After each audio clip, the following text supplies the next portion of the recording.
स्वागत है आप सभी का Tech Study ITI YouTube channel पर। Fitter trade theory second year के सीबीटी एग्जामिनेशन क्वेश्चंस की सीरीज में आज हम लोग करेंगे पार्ट 8।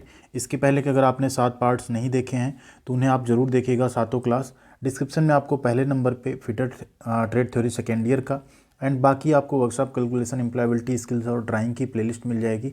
वहाँ से आप जाके उन सब्जेक्ट की भी स्टडी कर सकते हैं। इसके अलावा चैनल पर नए हैं तो प्लीज़ वीडियो को सबसे पहले आप लोग लाइक ज़रूर कीजिएगा एंड चैनल को सब्सक्राइब करके बेल आइकन को इस तरह से हिट कर लीजिएगा, जिससे आपको जॉब की अपडेट, अप्रेंटिसशिप की अपडेट के साथ साथ पढ़ाई की वीडियोज़ भी सभी ट्रेड की यहाँ पे मिलती रहेंगी। एंड टेलीग्राम चैनल भी है टेक स्टडी आईटीआई नाम से। 18,000 से ज़्यादा छात्र वहाँ पे जुड़ चुके हैं, आप भी वहाँ पे ज़रूर जुड़िएगा। 7 पार्ट में हम लोग 175 क्वेश्चन तक कर चुके थे। आज 8वें पार्ट का पहला क्वेश्चन जो होगा 176 नंबर, यहाँ से हम लोग एक एक क्वेश्चन को एक्सप्लेन करेंगे, अच्छे से समझते हुए सॉल्व करेंगे। इसलिए वीडियो थोड़ा लंबा हो सकता है, लेकिन इतना आप ध्यान रखिएगा, इन 25 क्वेश्चन में आपको कम से कम जो है 40 क्वेश्चंस का नॉलेज मिलने वाला है। एंड आपका एग्जामिनेशन भी बहुत अच्छा जाएगा अगर आप इस तरीके से क्वेश्चंस को पढ़ते हैं, याद करते हैं उस केस में। यहाँ पे पहला क्वेश्चन है, what the purpose of thrust ball bearing. Thrust ball bearing का उद्देश्य यहाँ पे क्या है? तो ध्यान दीजिए, क्वेश्चन थोड़ा सा ट्रिकी हो सकता है। सिर्फ बॉल बियरिंग होता तो हम यहाँ पे कुछ और लोड कह सकते थे, लेकिन जहाँ यहाँ पे आ गया थ्रस्ट बॉल बियरिंग तो उसका उद्देश्य थोड़ा सा बदल जाएगा। जो थ्रस्ट बॉल बियरिंग होगा ये सिर्फ और सिर्फ जो वर्टिकल थ्रस्ट लोड होगा इसी को लेगा। ये किसी भी तरह का एक्सियल लोड या आप कहिए रेडियल लोड बिल्कुल नहीं लेगा। जो रेडियल लोड होगा वैसा ये बिल्कुल कोई भी लोड यहाँ पे एक्सेप्ट नहीं करेगा। तो यहाँ पे आप देख सकते हैं इस तरह से थ्रस्ट बॉल बियरिंग। एक बॉल बियरिंग जस्ट आपको समझाएं, यहाँ पे जो ball bearing normal ball bearing होगी उसमें जो रेसेस होंगे ना, आउटर रेस, उसमें ऐसे ग्रुप्स नहीं बने होंगे। तो उस केस में क्या होगा कि इस पे जो इस तरह का लोड लग रहा है ना आपका, सिर्फ वर्टिकल थ्रस्ट लोड, इसी को ये ले पाएगा। इस पे कोई रेडियल लोड आप अप्लाई नहीं कर सकते इस तरह से वेल्डिंग के बियरिंग के क्रॉस सेक्शन पे। ठीक है, ये रोटेशन है इसका, ठीक है, रोटेशन दिख रहा है। तो ये जो लोड है ना इसी को ये यहाँ पे वियर कर पाएगा, जिसे हम लोग क्या कहते हैं, वर्टिकल थ्रस्ट लोड। ठीक है, इस तरह से बियरिंग यहाँ पे माउंट हुई है। अब यहाँ पे अगर बात करें रेडियल लोड की, तो जो आपका रेडियल लोड है वो जनरली अगर यहाँ पे देखेंगे, ठीक है, तो जो थ्रस्ट बॉल बियरिंग है वो यहाँ पे रेडियल लोड नहीं लेगा। जो रेडियल लोड है वो आपका सबसे ज़्यादा अगर कोई लेगा तो आपका लेगा जो डबल रो रोलर बियरिंग्स होती हैं, या टेपर रोलर बियरिंग है वो भी आपका हैवी रेडियल लोड ले पाएगी। ठीक है, या एंगुलर कॉन्टैक्ट बियरिंग है तो वो भी आपका यहाँ पे both radial and axial load ले पाएगी। लेकिन जो थ्रस्ट बॉल बियरिंग वो सिर्फ वर्टिकल थ्रस्ट लोड ले पाएगी। अगला क्वेश्चन यहाँ पे, what the name of bearing. इस बियरिंग का आपको नाम बताना है। देखिए इस बियरिंग में आप देख रहे होंगे तो यहाँ पे आपको ये जो ना बॉल दिख रही है ना कोई रोलर दिख रहा होगा, पतले शेप में इस तरह से दिख रहा है कुछ, इसको हम लोग बोलते हैं नीडल। सुई की तरह का इसका जो रोलिंग एलिमेंट रहता है वो होता है, इसे हम लोग क्या कहते हैं, नीडल बियरिंग। ठीक है, सुई की तरह इसका रोलिंग एलिमेंट होता है, इसलिए हम लोग इसकी क्या कह देते हैं, नीडल बियरिंग। ठीक है, ऑप्शन नंबर ए आपका यहाँ पे राइट आंसर हो जाएगा। अगला क्वेश्चन है, which bearing material is used in connecting rod and electrical Motors. यहाँ पे पूछ रहा है कनेक्टिंग रॉड और जो इलेक्ट्रिकल मोटर्स हैं उसमें हम लोग कौन सी बियरिंग सामग्री का प्रयोग करते हैं, कौन सी बियरिंग सामग्री का वहाँ प्रयोग करते हैं। तो उसमें हम लोग कॉपर एंड लेड एलॉय जो होता है ऐसी बियरिंग्स का हम प्रयोग करते हैं, मतलब कॉपर और लीड की मिश्र धातु की बनी बियरिंग्स का प्रयोग वहाँ पे किया जाता है। अगला क्वेश्चन है यहाँ पे, what the operation of a metal coated with other metal to obtain protecting surface. यहाँ पे ये कह रहा है कि रक्षात्मक सतह प्राप्त करने के लिए किसी अन्य धातु के साथ, ठीक है, जो लेपित धातु है उसके संचालन यानी ऑपरेशन को क्या कहते हैं। मतलब यहाँ पे कोई एक आपके पास मेटल है, इसके ऊपर आप क्या करें, किसी दूसरी धातु की यहाँ पे आप कोटिंग चढ़ा दें। ठीक है, क्या कर दें, किसी दूसरी धातु की कोटिंग चढ़ा दें जो कि क्या करे, इसकी लेयर को प्रोटेक्ट करे बाहरी एटमॉस्फेयर से, कोरोजन से, ठीक है, इन सब चीज़ों से। तो उसे यहाँ पे क्या कहते हैं, तो उसे हम लोग कहते हैं इलेक्ट्रोप्लेटिंग। क्या कहते हैं, इलेक्ट्रोप्लेटिंग कहते हैं, जिसमें हम क्या करते हैं, इसको हम लोग बना देते हैं कैथोड। ठीक है, इसको क्या बना देते हैं, कैथोड बना देते हैं। एंड बाकी जो इसके किनारे किनारे जिनकी कोटिंग चढ़ानी होती है उनकी हम रॉड को एनोड बना देते हैं। एंड एक इसको विलयन जो NaCl या किसी के घोल में रख देते हैं और इसमें DC करंट प्रवाहित करते हैं, तो इसके ऊपर क्या होता है, एनोड से आके इस पर कोटिंग चढ़ जाती है। इसी को हम लोग क्या कहते हैं, इलेक्ट्रोप्लेटिंग प्रोसेस कहते हैं। अगला क्वेश्चन है, which metal powder is used in calorizing process to prevent corrosion. जंग को रोकने के लिए कैलोराइजिंग प्रक्रिया में किस धातु के पाउडर का उपयोग किया जाता है। तो देखिए ये जो प्रोसेस है यहाँ पे, कैलोराइजिंग प्रोसेस हो गया या इसी में कुछ और प्रोसेस होते हैं जिसके सेरेडाइजिंग होता है आपका, ठीक है, एंड एक होता है क्रोमाइजिंग। तो ये 3 तरह के प्रोसेस होते हैं जंग को रोकने के लिए पाउडर के रूप में, मतलब किसी चीज़ के ऊपर, किसी मटेरियल के ऊपर जो है उन्हें चढ़ाया जाता है। तो जिसमें कैलोराइजिंग जो है, इसमें एल्यूमिनियम पाउडर जो होता है वो किसी चीज़ के ऊपर चढ़ाया जाता है क्रोजन से, यानी जंग से प्रिवेंट करने के लिए। कुछ इस तरह से आपको एल्यूमिनियम का जो है कोटिंग दिख जाएगा, एल्यूमिनियम का पाउडर जो है इनके ऊपर चढ़ा दिया जाता है जिससे इनमें क्या हो, जंग ना लगे। अब यहाँ पे जो और प्रोसेस होता है उसके बारे में आपको बता दें। एक होता है आपका सेरेडाइजिंग। क्या होता है? सेरेडाइजिंग प्रोसेस होता है। सेरेडाइजिंग प्रोसेस में हम लोग जिंक की कोटिंग चढ़ाते हैं। किसकी?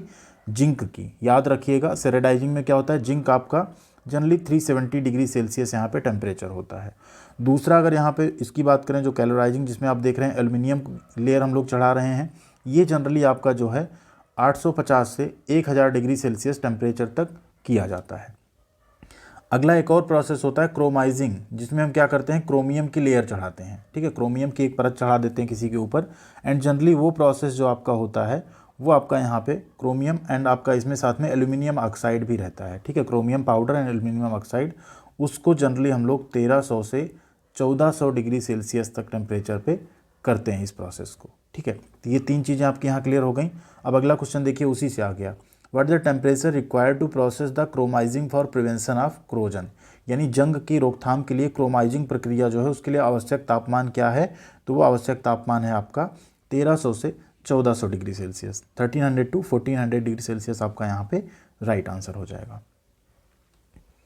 नेक्स्ट है क्वेश्चन यहाँ पे, which metal has high resistance to chemical reaction, किस धातु में रासायनिक प्रतिक्रिया के लिए हाई रेजिस्टेंस, उच्च प्रतिरोध होता है। रासायनिक प्रक्रिया से मतलब यह है कि मान लीजिए कोई यहाँ पे मेटल है, उसमें कोई केमिकल रखा गया एंड वो क्या करे, इसी के साथ रिएक्शन करके कुछ और बना के इसको संचारित करने लगे, इसे नष्ट करने लगे, या कोई रिएक्शन करके कुछ और चीज़ यहाँ पे क्रिएट होने लगे। तो वही पूछ रहा है कि ऐसी कौन सी धातु है जो इस चीज़ के लिए रेजिस्टेंट होती है, मतलब कोई भी केमिकल आप रख दो, कोई रासायनिक क्रिया वो जल्दी से नहीं करेगी। तो वो होता है आपका निकिल। क्या होता है?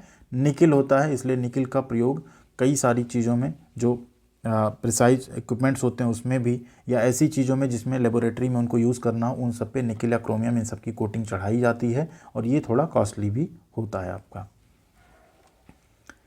अगला क्वेश्चन है, what the name of part marked as X, ये आपका क्या है, बियरिंग है। बियरिंग में अगर हम लोग बात करें तो बियरिंग में क्या होता है, जो सबसे बाहर वाला पार्ट होता है इसको हम लोग क्या बोलते हैं, आउटर रेस। याद कर लीजिए, इंटरव्यू में क्वेश्चन आ सकते हैं, इंटरव्यू में भी क्वेश्चन पूछे जाते हैं। अंदर वाला जो पार्ट है इसको हम लोग क्या बोलते हैं, इसको हम लोग बोलते हैं इनर रेस। क्या बोलते हैं? Inner race. इसमें जो बॉल है ये क्या हो गया आपका, बॉल हो गया, या इसे हम लोग कहते हैं रोलिंग एलिमेंट। एंड ये बॉल क्या होता है, एक तरह के ऐसे ना पिंजड़े में कैद है यहाँ पे, जिससे क्या हो, आपस में दूर दूर एंड अपनी पोजीशन पे बरकरार रहें, अपनी पोजीशन पे होल्ड रहें, इधर उधर स्लाइड ना हो जाएं। तो इन्हें हम लोग कहते हैं बॉल सेपरेटिंग केज। एक बॉल से दूसरी बॉल को क्या करना, सेपरेट करना। तो उस केज में बॉल्स जो होती हैं वो बंद रहती हैं। तो यही यहाँ पे आपका राइट आंसर है, बॉल सेपरेटिंग केज। ठीक है, सिर्फ बॉल केज यहाँ पे नहीं बोलेंगे, क्योंकि बॉल्स क्या हैं, सिर्फ जो केज होगा उस क्या होगा, सिर्फ प्रोटेक्ट करेगा बाहर निकलने से। यहाँ पे आप देखेंगे प्रॉपर इनको जो है सील करके रखा हुआ, आपस में आ ही नहीं सकती पास पास। ठीक है, एंड बीच में यहाँ देखिए छोटा छोटा लॉक भी लगा हुआ है, तो इसे कहते हैं बॉल सेपरेटिंग। यहाँ गेज लिखा है, एक्चुअल में केज रहेगा। ठीक है, गेज नहीं।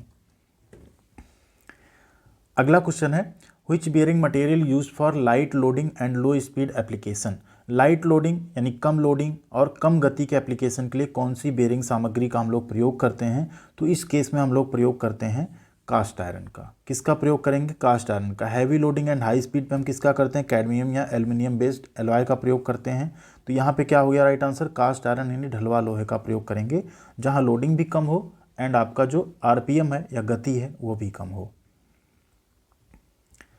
अगला क्वेश्चन है, what the disadvantage of thrust ball bearing. Thrust ball bearing का नुकसान क्या है? पीछे हम लोग पढ़ चुके हैं, थ्रस्ट बॉल बियरिंग सिर्फ और सिर्फ आपका कैसा लोड लेगा, जो आपका थ्रस्ट लोड होगा, वर्टिकल थ्रस्ट होगा, उसी को लेगा। तो ये तो यहाँ राइट आंसर हो नहीं सकता।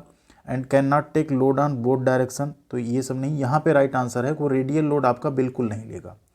जो थ्रस्ट बॉल बियरिंग होगा वो रेडियल लोड आपका बिल्कुल भी नहीं लेगा। तो ये यहाँ पे राइट आंसर हो सकता है। पीडीएफ में एंड मॉक टेस्ट में आपको आंसर ये मिल जाए कि can not take horizontal and end thrust, but actual में सबसे बेटर आंसर, सबसे सही आंसर ये वाला यहाँ पे बनता है कि जो थ्रस्ट बॉल बियरिंग है वो रेडियल लोड बिल्कुल भी नहीं लेगा, कांट टेक रेडियल लोड, बिल्कुल मतलब बिल्कुल भी नहीं लेगा। अगला क्वेश्चन है 186 number, why deep groove type of ball races provided in the ball bearing. Ball bearing में क्यों गहरे ग्रुप्स वाले बॉल रेसेस जो हैं प्रदान किए जाते हैं। गहरे ग्रुप्स क्यों दिए जाएंगे, यहाँ सिर्फ बॉल बेयरिंग की बात हो रही है, ध्यान दीजिएगा। तो गहरे ग्रुप्स इसलिए दिए जाते हैं कि वो क्या कर सके, आपका जो एक्सियल थ्रस्ट है उसे टैकल कर सके। कैसे, यहाँ पे हम बताएं आपको। जैसे मान लीजिए ये आपका एक सॉफ्ट है, ये क्या है आपका सॉफ्ट हो गया, सॉफ्ट है, ठीक है। इसका कुछ एक रोटेशन रहेगा अपना। यहाँ पे हमने लगा दिया बेयरिंग्स, ये आपकी हो गई बेयरिंग, ठीक है। क्या हो गई, ये आपकी बेयरिंग्स हो गई।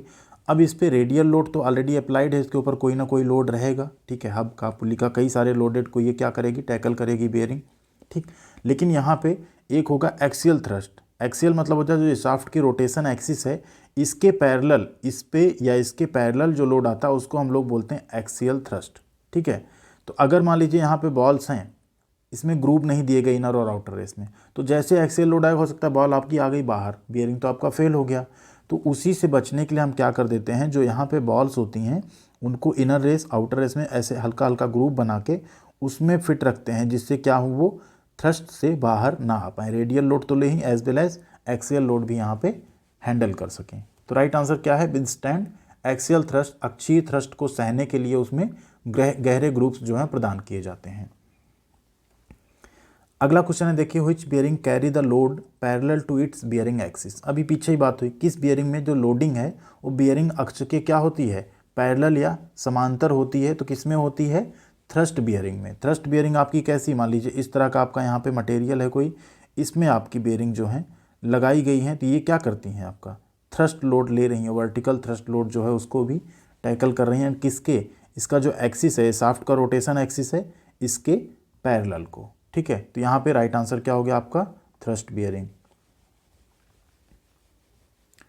अगला क्वेश्चन है, which bearing material is best suited for hard journals. Hard journal के लिए कौन सी बियरिंग मटेरियल जो है सबसे उपयुक्त है, sintered alloy, aluminium alloy, copper lead alloy या कैडमियम बेस्ड एलॉय। तो हार्ड जर्नल के लिए सबसे जो ज़्यादा आपका सुटेबल बियरिंग होता है वो होता है आपका एल्युमिनियम मिश्र धातु से बनी बियरिंग या एल्युमिनियम एलॉय से बनी हुई बियरिंग्स। 189 नंबर क्वेश्चन है, which bearing material has low coefficient of friction and high material cost.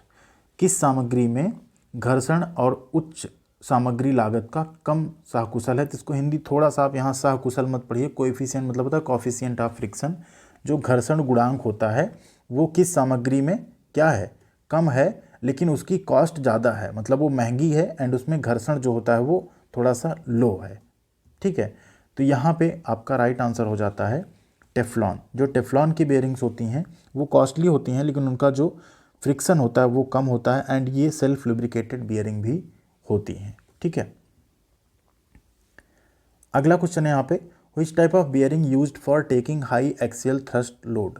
High axial thrust load लेने के लिए किस प्रकार की बियरिंग का उपयोग होता है, रोलर बियरिंग का, टेपर्ड रोलर बियरिंग का, सेल्फ अलाइन रोलर बियरिंग का या एंगुलर कॉन्टैक्ट बॉल बियरिंग का। ध्यान दीजिए, सबसे ज़्यादा जो हाई एक्सियल थ्रस्ट लोड ले पाएगा वो होगी आपकी टेपर रोलर बियरिंग। कौन ले पाएगा, टेपर्ड रोलर बियरिंग। लेकिन एक चीज़ का ध्यान रखना, टेपर रोलर बियरिंग अगर हाई एक्सियल थ्रस्ट ले रही है तो ये रेडियल लोड जो है बिल्कुल नहीं ले पाएगी। मतलब रेडियल लोड ये फिर बहुत कम ले पाएगी, heavy radial load and thrust ये दोनों नहीं ले सकती। लेकिन हाँ, हाई एक्सियल जो थ्रस्ट लोड होगा उसको ले सकती है। अब देखिए रोलर में क्या होता है, जो रोलर बियरिंग्स होती हैं उसमें इस तरह के रोलर्स होते हैं, बॉल बियरिंग में इस तरह की बॉल्स होती हैं।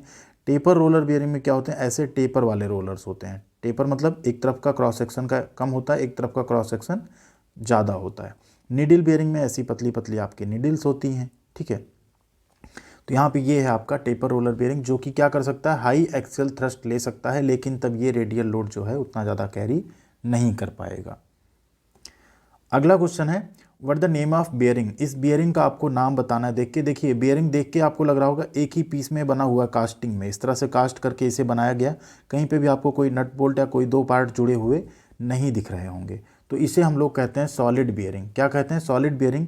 एक चीज़ यहाँ देखिएगा, ये आपकी बियरिंग की हाउसिंग हो गई, इसमें आपको इस तरह का एक बुश दिख रहा होगा जिसे काटा गया दिखाया गया, एंड इसी बुश में जो है फिर आपका शाफ्ट फिट होता है।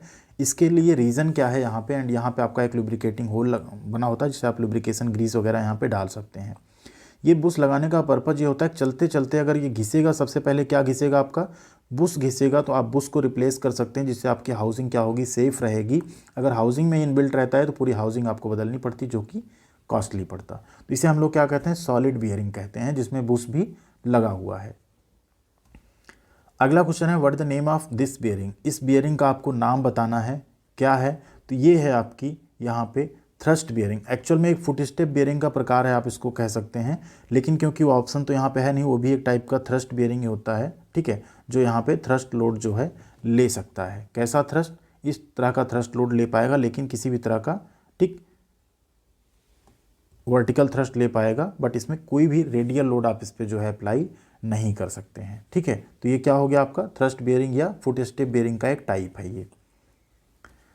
अगला क्वेश्चन है what the name of bearing. इस बियरिंग का आपको नाम बताना है फिगर देख के। इसमें भी आप देखेंगे जो पीछे हम लोगों ने आपका सॉलिड बियरिंग देखा कुछ वैसा ही है, लेकिन यहाँ अलग पार्ट है इसका। आप ऊपर का सिरा देखेंगे, नट बोल्ट की सहायता से आप इसे यहाँ क्या कर सकते हैं, अलग कर सकते हैं। तो इसे हम लोग बोल देते हैं स्प्लिट बियरिंग। इसे क्या कर सकते हैं हम लोग, स्प्लिट कर सकते हैं अलग अलग पार्ट में, इसलिए इसको क्या बोल देते हैं, स्प्लिट बियरिंग। अगला क्वेश्चन है यहाँ पे what the part marked as X. ये आपका क्या है, बॉल बियरिंग है, इसमें क्या लगा हुआ है, केज है, तो इसको हम क्या बोलेंगे, बॉल केज। बॉल को होल्ड करने वाला केज या पिंजरा है। ये आउटर रेस है, ये इनर रेस है, ये बॉल्स हैं, ये केज है आपका। अगला क्वेश्चन है which type of bearing used for very heavy radial load. यानी बहुत ज़्यादा हैवी रेडियल लोड है, उस केस में हम कौन सी बियरिंग यूज़ करेंगे, ball bearing, Bush bearing, needle bearing या डबल रो रोलर बियरिंग। तो पिछले पार्ट में भी ये डिस्कस हुआ था, जो आपका रोलर बियरिंग होता है वो आपका रेडियल लोड ले सकता है, बट यहाँ बहुत हैवी है, तो जो डबल रो यानी दो दो लाइन की ऐसी रोलर बियरिंग्स होंगी वो आपका हैवी रेडियल लोड ले पाएंगे। रेडियल लोड का मतलब होता है जैसे ये आपका शाफ्ट है, इस पर आपकी बियरिंग लगी है, ये होता है आपका एक्सियल लोड जो इसके समांतर काम करे, एंड इसके ऊपर ये जो काम करे इसे हम लोग कहते हैं रेडियल लोड, ठीक है। इस लोड में कंफ्यूज नहीं होना है। अगला क्वेश्चन है which type of bearing is design to take axial thrust as well as radial loads. यानी किस प्रकार का बियरिंग एक्सियल थ्रस्ट के साथ साथ रेडियल लोड उठाने के लिए बनाया गया है। तो थ्रस्ट बॉल बियरिंग में क्या था, रेडियल लोड बिल्कुल नहीं लेगा, ठीक है। रोलर बियरिंग में क्या था, हैवी रेडियल लोड लेगा, बट यहाँ क्या कह रहा है कि एक्सियल के साथ साथ रेडियल लोड भी लेगा, मतलब दोनों लेगा। तो वो होता है आपका एंगुलर कॉन्टैक्ट बॉल बियरिंग। क्या होता है, एंगुलर कॉन्टैक्ट बॉल बियरिंग। कुछ इस तरह से होता है, इसके जो रेसेस होते हैं ना, अब आप देखिए यहाँ पे एंगुलर कॉन्टैक्ट का मतलब क्या, इसका जो कॉन्टैक्ट पॉइंट है यहाँ है, एंड ये कॉन्टैक्ट पॉइंट यहाँ है, ये यहाँ, ठीक। तो इसमें आपका अगर रेडियल लोड आता है तो वो भी ये बियर कर पाएगा, क्योंकि बॉल यहाँ भी केज में है, इस तरह के ग्रुप्स बने हुए हैं। एंड अगर इस पर कोई एक्सियल लोड आता है, ठीक है, एक्सियल लोड आता है कोई, तो भी यहाँ पे देखिए सपोर्ट इसका है, बॉल आपका बाहर नहीं जाएगा, इधर या इधर जिससे भी एक्सियल लोड आएगा ये उसको टैकल कर पाएगा। तो इसी को हम लोग कहते हैं एंगुलर कॉन्टैक्ट बॉल बियरिंग। इसका कॉन्टैक्ट जो होता है इनर रेस या आउटर रेस के साथ एक एंगल पे बनता है, ठीक है, उसकी तरह समांतर नहीं बनता है कि इस तरह का कॉन्टैक्ट रहे। तो राइट आंसर हो गया आपका option number D, angular contact ball bearing. एक एंगल पे कॉन्टैक्ट होने वाली जो बॉल बियरिंग्स है वो यहाँ पे दोनों तरह का लोड उठा सकती हैं। अगला क्वेश्चन है यहाँ पे what the name of this instrument. ये इंस्ट्रूमेंट देख के कुछ थोड़ा सा आपको याद आ रहा होगा कि यहाँ पे एक ये प्लेट जैसी रखी हुई है, बीच में आप देखें छोटी छोटी प्लेट आपको जो दिख रही हैं, ये एक्चुअल में है स्लिप गेजेज। तो स्लिप गेज का प्रयोग करके हम कुछ यहाँ पे मेज़र कर रहे हैं। क्या मेज़र कर रहे हैं, हाइट मेज़र कर रहे हैं। तो देखिए ऑप्शन कौन सा वैसा है, height gauge with slip gauge holder. एक स्लिप गेज होल्डर है जिसमें स्लिप गेजेज को हमने होल्ड किया है, एंड उससे हम हाइट मेज़र कर रहे हैं। यहाँ से फिर हम क्या करेंगे, एक एक स्लिप गेज को निकाल के या उसका जो साइज रहेगा उसको जोड़ के हाइट हम बता पाएंगे। अगला क्वेश्चन है 198 नंबर, ये पीडीएफ में आपके मिसिंग था, इसको अलग से हमने मॉक टेस्ट से उठा के आपके लिए टाइप किया अलग से। What grade of slip gauge is used in general workshop. Previous part में डिस्कस भी हो चुका है कि सामान्य वर्कशॉप में किस ग्रेड की स्लिप गेज का प्रयोग किया जाता है। 4 ग्रेड होते हैं, grade 1, grade 2, grade 0 and grade 00, जिसमें से जो ग्रेड 00 ये आपका कैलिब्रेशन पर्पज के लिए होता है, एंड जो सामान्य वर्कशॉप होती है वहाँ पे हम लोग ग्रेड 2 वाली एक्यूरेसी जो होती है स्लिप गेज की उसका प्रयोग करते हैं। अगला क्वेश्चन है which type of bearing metal is self lubricated. देखिए क्वेश्चन आ गया यहाँ पे, किस प्रकार के बेयरिंग जो धातु हैं वो स्वयं से स्नेहक होते हैं, मतलब सेल्फ लुब्रिकेटेड रहते हैं, उसमें लुब्रिकेशन की बहुत ज़्यादा ज़रूरत नहीं पड़ती है, या एक बार आपने लुब्रिकेट कर दिया तो उसे एब्जॉर्ब कर लेते हैं तो धीरे धीरे ऑटोमेटिकली उनका लुब्रिकेशन होता रहता है उसमें। White metal, sintered alloy, aluminium alloy या कैडमियम बेस्ड एलॉय, तो ये सारी नहीं होती। सिंटर्ड एलॉय बेयरिंग जो है आपका, ये आपका सेल्फ लुब्रिकेटेड या स्व स्नेहन बेयरिंग होता है।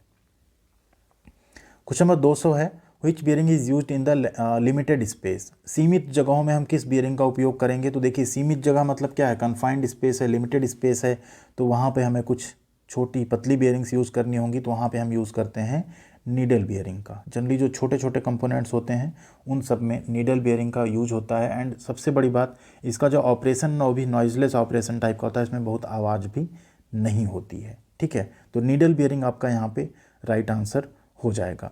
ये 200 क्वेश्चन हो गए आपके पार्ट 8 में। अब बारी आती है आपके लिए बोनस क्वेश्चन, हर पार्ट में हम रखते हैं आपके लिए, वैसे फिर से रखा है हमने। What quenching media used for special alloy steel. विशेष मिश्र धातु इस्पात के लिए हम कौन सा क्वेंचिंग मीडिया प्रयोग करते हैं? क्वेंचिंग मीडिया मतलब ठंडा करने के लिए। ठीक है, ब्राइन सॉल्यूशन, वाटर, ऑयल या ठंडी हवा। जो भी राइट आंसर होगा आप लोग कमेंट करके बताइएगा। साथ में वीडियो कैसी लगी वो भी बताइएगा। वीडियो को लाइक और शेयर भी कीजिएगा, अपने सभी ग्रुप्स में शेयर कीजिएगा।